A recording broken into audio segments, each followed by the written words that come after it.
Hi, everyone, and welcome to Weather or Not, sponsored by TD Bank. I'm WABC Chief Meteorologist Lee Goldberg. This is more of an emergency weather or not. We always told you from the beginning of the creation of this podcast that we were going to hop on during storm situations, make sure you know the latest, and we have a lot going on over the next week, a lot of events, whether it be the Yankee home opener, or of course the solar eclipse and all of the latest weather conditions associated with that. So I'm going to get to all of that in this Weather or Not. But first, we start with the AccuWeather alert that we're dealing with because we are in the middle of yet another super soaker. We are coming off of the fourth wettest March on record with over 9 inches of rainfall. And now we're starting out the first week of April with not just April showers, but a 1-2 punch of a super soaker. And it's over a 2-day stretch where the parts of the area are going to pick up to 4 inches of rainfall. So once again, we're concerned about the urban flooding, the river flooding, and then this is turning into a coastal system. So let's get right into all the elements. Number one, we're going to get probably 2 to 3.5 inches of rainfall with this system, and locally some 4-inch totals. Luckily, this is not coming over a 6 to 12 hour time period where we're going to have serious flooding, but we will have minor flooding. We'll have ponding on roadways. We'll have disruptive travel, and we certainly can have some flooding that is not just in the normal poor drainage areas. Now, in terms of wind, this is going to peak on Wednesday. And by the way, you're going to hear me say this multiple times. Although we have the super soaker that's happening Tuesday, and we're recording this midday Tuesday, the worst of all of this event is really coming to a head on Wednesday afternoon and evening. That's where we're going to have the highest rainfall rates, the strongest winds. We start getting into the high tide cycles that will cause some minor to isolated moderate flooding. So when we look at the winds, Wednesday afternoon and Wednesday evening, we could have some 40 to 50 mile per hour gusts. So once again, we've saturated the ground. We've softened the ground. The trees are becoming more vulnerable. Listen, we even have a little foliage on the trees. I know trees are just leafing out just a little bit, but, it's not that we have no vegetation out there. So they may be prone to going down. The flooding, which is a triple threat. You have your urban flooding, the coastal flooding, and then now possible river flooding. I was looking at some of the gauge forecasts, and it looks like we may go into minor and isolated moderate flooding on some area rivers, and I'll get to that. And then there's the snowy side of it, if you can believe it. We're wrapping in some cold air at the very end. As is with most April systems or spring systems, you're going to have a wet snow, and it's going to be very elevation driven. But once we get above 1,500 feet, we could actually tack on some decent snows in this particular situation. So let's go through all the alerts. The wind advisory is primarily for the Jersey Shore, but I think we could have some 50 mile per hour gusts on the island as well. And again, a lot of this is going to happen Wednesday, especially later in the day and into Wednesday evening. The coastal flooding is for an advisory, basically minor coastal flooding, up to 1 foot of inundation. The good news is we're not at a full moon or a new moon. The new moon is coming early next week, so our tides aren't astronomically high, but we can still have some minor coastal flooding. And there's the rare April winter storm watch, and that's for western Ulster County, especially in higher elevations. And we could actually see a high 6 inches or a half a foot of snow here in the highest of elevations. That's not going to be common, but also don't be surprised if you see some wet flakes even getting down into northwest New Jersey, into parts of the Hudson Valley with this system. Getting back to that river flooding I talked about, this is the forecast chart for the gauge at the Passaic River at Pine Brook, which should climb into action stage on Wednesday and likely into minor flood stage as we go into Wednesday night and Thursday, maybe borderline moderate flooding. The Passaic River at Pine Brook, and that'll probably go for Little Falls as well. We'll have to watch the Millstone River at Blackwell's Mill. So I know that many of you who are watching this who live around the rivers do not want to hear that, but we may have another flood event here. Here are your headlines. The rain, the stronger winds, and the flooding, that continues into Wednesday. So this is actually the worst part of the storm, tomorrow being Wednesday in this podcast. Late week, we leave the system Wednesday night, so things start to improve by Thursday morning. But it's a multi-part system. You have the surface low, which is leaving, and then you have the low in the upper atmosphere, which will be a thorn in our side. A lot of times in spring, the pattern gets very blocky. Things don't move very well, so it's a slow departure. So you're not going to see me take a shower out of the forecast completely until Sunday, but with each day, the shower coverage gets less and less. But I think the Yanks will play on Friday. It's not the most pleasant day. It's in the 40s. It's brisk with a wind out of the northwest, and there might be a passing shower around. The extended forecast. So the weekend shows slow improvement. Not so much Saturday. It's still mostly cloudy. There's not much rain around.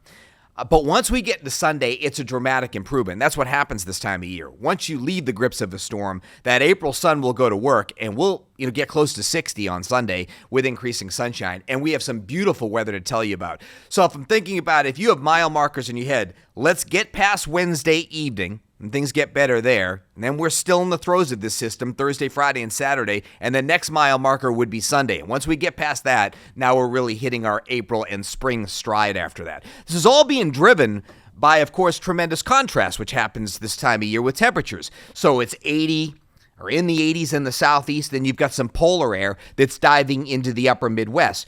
So you've got this system which at first is a warm front. It's been causing some severe weather. We've had tornado outbreaks across the South, and even today we've seen it in parts of Indiana and into West Virginia. And what happens is we've got this stalled front to our south, which is lifting northward. When a low along the front gets closer, it enhances the rainfall. That's why we're getting a good soaking during the middle of the day and the afternoon hours on Tuesday.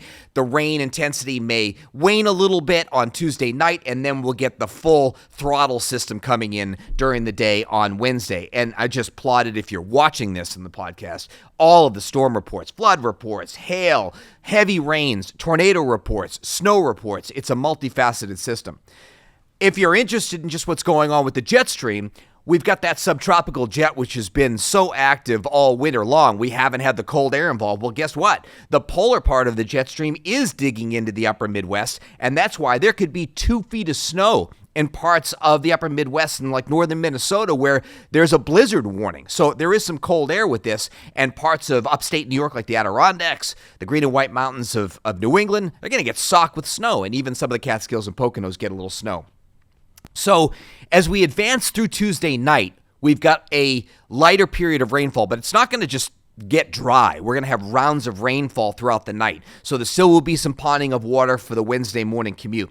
But the deeper we go into the day on Wednesday, a coastal low is starting to mature. Our rain's going to pick up. Our wind's going to pick up. It's really nasty Wednesday afternoon and into the evening hours. So I would urge you to limit travel second half of Wednesday into Wednesday evening. Mass transit if you can. If you have the flexibility to work remotely, that's the way to go too, because this rain could come down hard. We could have rumbles of thunder, ponding on area roads, and again, the gusty winds that could take down some trees.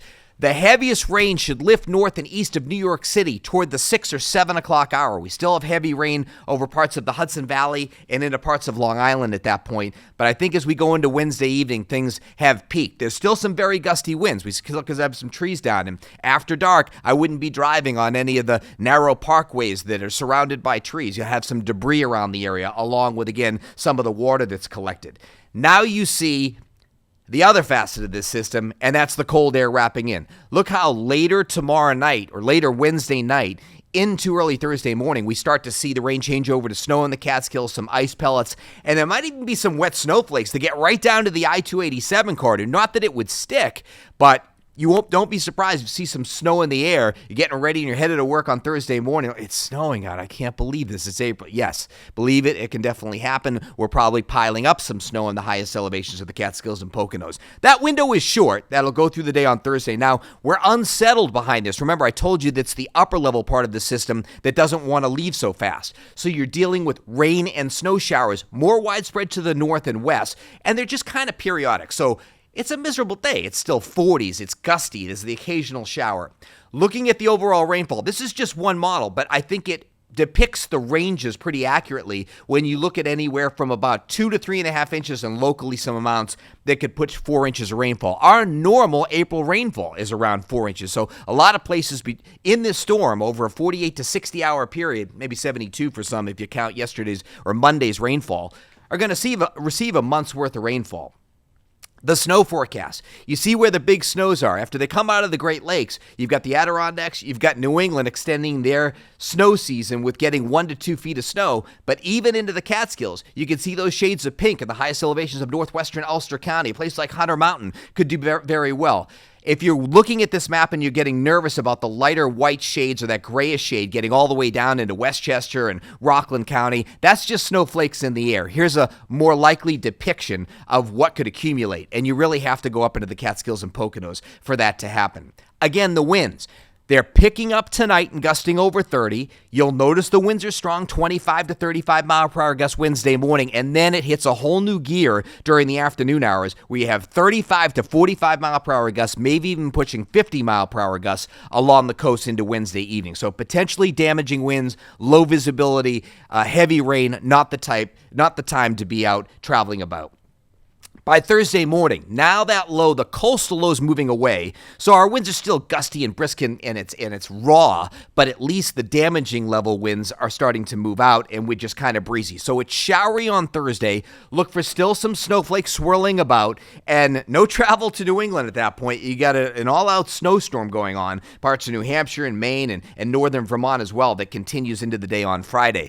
Notice that upper system is sitting in the Gulf of Maine, so still some scattered showers around. It's more likely that they're in the Catskills, Poconos, Mid-Hudson Valley. What happens is we do have a northwest wind. When that wind comes off the higher terrain toward the coastal plain, that's a drying effect. So that's why I think showers are just spotty on Friday and the Yanks can play. Not going to be comfortable to sit at the stadium if you're lucky enough to have a ticket to opening day. But it'll be in the 40s, and it'll be brisk, it'll be mostly cloudy with a passing shower around. There's still a chance of a shower on Saturday. This storm is basically south of Halifax, and we're still in its rotation. But high pressure north of Chicago is ready to build in, and finally we get to catch our breath here, and we get increasing sunshine on Sunday, decreasing breezes, and we get the sunshine back. Now we're encroaching upon eclipse time. So that's going to be on Monday during the afternoon hours. Look how there's a storm going into the upper Midwest. So the middle of the country, where the path of totality, at least part of it goes through, not getting lucky with that particular setup. So let's get into that. The path of totality goes from Mexico, Texas, across Arkansas, into southern Indiana, Kentucky, the Ohio Valley. If you look at the area of green in the most favorable viewing, it's us. Now, we're not in totality here in the city, but you go upstate, place like Syracuse, right on the edge of that path of totality, where it also intersects with the green. That's the base place to be. And unfortunately, because of that storm over the middle of the country, some high clouds are likely to spill in places like Cleveland and Buffalo. And depending on how thick that high deck of clouds is, that could obscure viewing. So if you're making, a last-minute drive and you're thinking about it, right now, odds are best across central New York State, maybe in upstate New York, like a Syracuse to Plattsburgh line.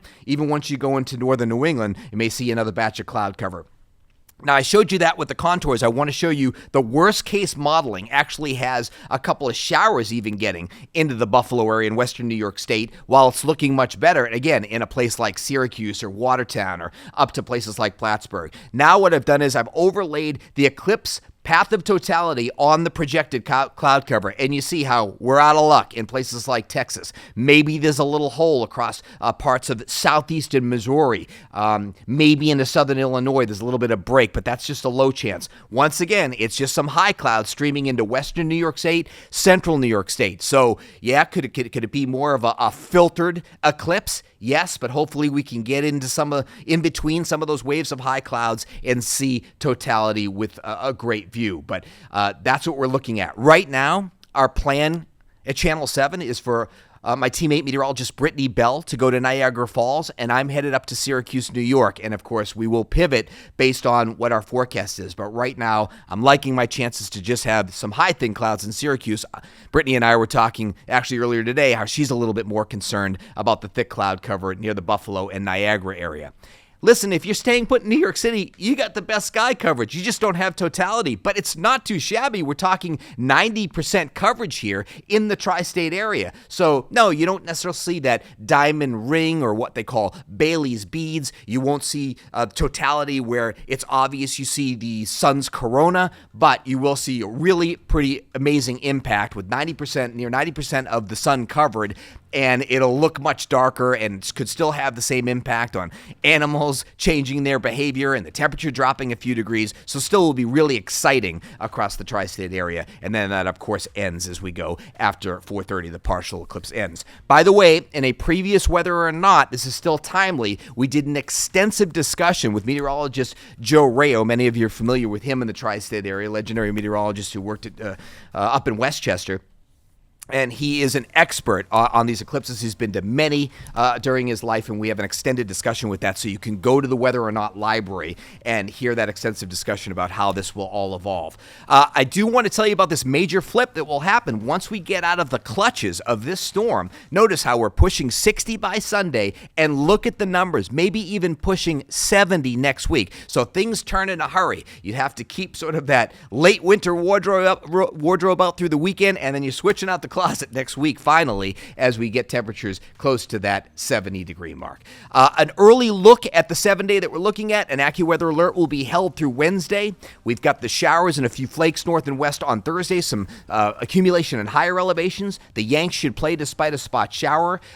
The official Yankee forecast that I put out so far, they're playing the Blue Jays, 48 degrees, basically upper 40s throughout the game, a gusty wind out of the northwest, which if I think about the orientation of the stadium, that's probably going to be a crosswind blowing from left field to right field based on that. I'm going to double check that and I'll repost it, but I'm pretty confident in that it would probably be tough on Friday for a homer to be hit to left field that day. But with Judge and Soto, who knows? They got enough power.